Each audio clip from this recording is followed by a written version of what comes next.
Assalamualaikum warahmatullahi wabarakatuh. Sebelumnya izin memperkenalkan diri, saya Jody Maradona, NPM 217111076, kelas Produksi Tanaman Pangan 1C. Di sini saya akan mempresentasikan materi saya yang berjudul Hukum Islam. Pengertian hukum Islam menurut ulama dan ahli. Abdul Ghani Abdullah. Menurut Abdul Ghani Abdullah dalam bukunya yang diterbitkan di Gema Insani Press mengungkapkan bahwa hukum Islam sebagai hukum yang bersumber dan menjadi bagian dari agama Islam. Ia pun juga menyebutkan bahwa konsepsi hukum Islam sebagai dasar dan kerangka hukum yang ditetapkan oleh Allah. Hukum Islam menurut Abdul Ghani Abdullah tidak hanya mengatur antara manusia dengan Tuhannya saja, tetapi juga mengatur hubungan antara manusia dengan manusia, juga mengatur antara hubungan manusia dengan alam semesta. Selanjutnya, sumber hukum Islam.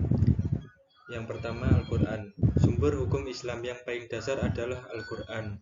Sebagai kitab suci umat muslim, tentu saja Al-Quran sebagai tiang dan penegak, di mana Al-Quran pesan langsung dari Allah Subhanahu wa Ta'ala yang diturunkan lewat malaikat Jibril. Kemudian malaikat Jibril pun menyampaikan langsung kepada Nabi Muhammad.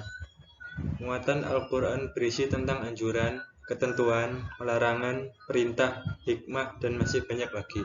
Bahkan di dalam Al-Quran juga disampaikan bagaimana masyarakat yang berakhlak dan bagaimana seharusnya manusia yang berakhlak. Yang kedua, hadis. Hadis sebagai sumber Islam yang tidak kalah penting. Kenapa hadis digunakan untuk hukum Islam? Karena hadis merupakan pesan, nasihat, perilaku atau perkataan Rasulullah SAW. Segala sabda, perbuatan, persetujuan, dan ketetapan dari Rasulullah SAW akan dijadikan sebagai ketetapan hukum Islam. Yang ketiga, ijma. Mungkin ada yang asing dengan sumber hukum Islam yang ketiga, yaitu ijma. Ijma dibentuk berdasarkan pada kesepakatan seluruh ulama mujtahid. Ulama yang dimaksud di sini adalah ulama setelah peninggalan Rasulullah SAW. Kesepakatan dari para ulama ijma tetap dapat dipertanggungjawabkan di masa sahabat, tabi'in, dan tabi'ut tabi'in. Kesepakatan para ulama ini dibuat karena penyebaran Islam sudah semakin meluas, tersebar ke segala penjuru. Tersebarnya ajaran Islam inilah pasti ada perbedaan antara penyebaran satu dengan yang lainnya. Nah, kehadiran ijma diharapkan sebagai pemersatu perbedaan yang ada. 4. Qiyas. Qiyas sepertinya tidak banyak orang yang tahu. Sekalipun ada yang tahu, masih ada perbedaan keyakinan bahwa qiyas ini tidak termasuk dalam sumber hukum Islam. Meskipun demikian, para ulama sudah sepakat qiyas sebagai sumber hukum Islam. Qiyas merupakan sumber hukum yang menjadi penengah apabila ada suatu permasalahan. Apabila ditemukan permasalahan yang tidak ditemukan solusi di Al-Quran, hadis, ijma, maka dapat ditemukan dalam qiyas. Qiyas adalah menjelaskan sesuatu yang tidak disebutkan dalam tiga hal tadi, Al-Quran, hadis, dan ijma, dengan cara membandingkan atau menganalogikan penggunaan nalar dan logika. Keempat, sumber hukum Islam di atas merupakan menunjukkan bahwa hukum Islam tidak sekedar hukum biasa, karena pada dasarnya mengacu pada 4 hal yang sangat fundamental. Bahkan ada beberapa pendapat lain selain mengacu pada 4 sumber hukum di atas. Masih ada lagi sumber hukum Islam, yaitu ada istihsan, istihab, sangudus jariah atau tindakan preventif, urf atau adat, dan qaul sahabat Nabi SAW. Selanjutnya, pembagian hukum Islam. Jika dilihat dari pembagian hukum Islam, memiliki beberapa bagian. Ada yang hukumnya wajib, ada yang hukumnya sunnah, haram, makruh, dan mubah. Berikut penjelasannya. 1. Wajib. Saya yakin banyak yang menyadari betul kata wajib satu ini. Dikatakan wajib apabila mengajarkan perbuatan akan mendapatkan pahala. Apabila meninggalkan kewajiban akan mendapatkan siksa atau dosa, kecuali bagi orang yang tidak mengetahui ilmu atau aturan. 2. Sunnah.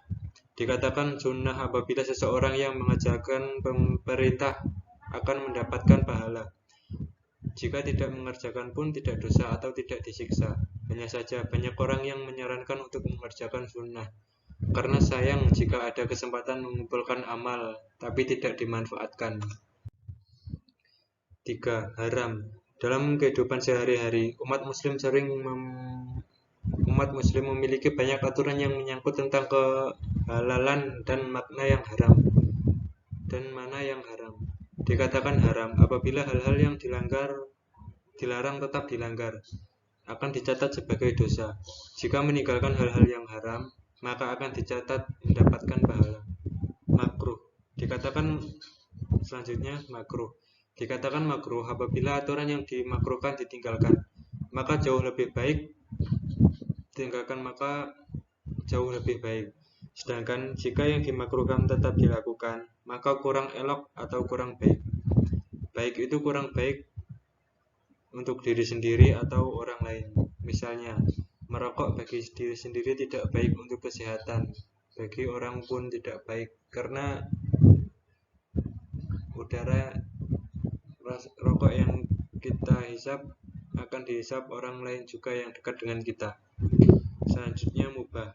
Dikatakan mubah, hal-hal yang diperbolehkan dalam agama diperbolehkan dikerjakan atau yang seharusnya ditinggalkan tidak dikerjakan. Adapun tujuan hukum Islam.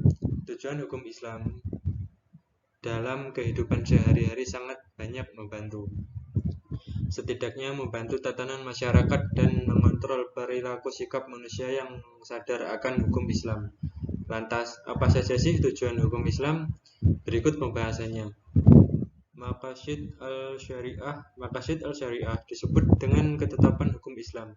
Nah, di sini ada 3 tingkatan, yaitu tingkatan kebutuhan primer yang wajib dipenuhi. Jika tidak dipenuhi akan berantakan. Ada juga kebutuhan sekunder sebagai kebutuhan pendukung dan kebutuhan tersier yang sifatnya hanya melengkapi saja. 2. Kemaslahatan umat manusia. Seperti yang sudah disinggung di pembahasan sebelumnya, bahwa hukum Islam hadir sebagai penengah atau solusi atas segala permasalahan yang terjadi, baik masalah yang bersifat keyakinan ataupun masalah yang hubungan interaksi sosial. 3. Mewujudkan kemaslahatan di dunia dan di akhirat. Ternyata tidak sekedar bermanfaat untuk urusan dunia dan masalah perbedaan saja. Hukum Islam juga bertujuan dalam mewujudkan kemaslahatan di dunia dan di akhirat. Contoh hukum Islam. Sebenarnya ada banyak hal yang sering kita temukan tentang contoh hukum Islam. Bahkan kita juga mengalaminya. Contoh hukum Islam yang nyaris tidak pernah memikirkan sampai ke sana adalah masalah pencatatan pernikahan. Jika dilihat di Al-Quran ataupun di hadis, perintah yang mewajibkan atau menyuruh pencatatan pernikahan tidak ada. Ternyata di masa Rasulullah SAW pun katanya juga tidak ada pencatatan nikah. Namun setelah peninggalan beliau juga tidak mewajibkan untuk mencatat pernikahan. Menariknya, dari semua itu, tidak ada yang melarang melakukan pencatatan. Kemudian di era saat ini, pencatatan nikah dilakukan. Hal ini karena pencatatan nikah dianggap memberi banyak manfaat besar bagi masyarakat. Misalnya, meminimalisir terjadinya kemudaratan, perselingkuhan, dan lain sebagainya. Karena melihat manfaat inilah, maka pencatatan nikah kini menjadi hukum Islam modern yang didasarkan pada maslahah mursalah. Sekian presentasi yang dapat saya sampaikan, kurang lebihnya saya mohon maaf. Saya akhiri, wassalamualaikum warahmatullahi wabarakatuh.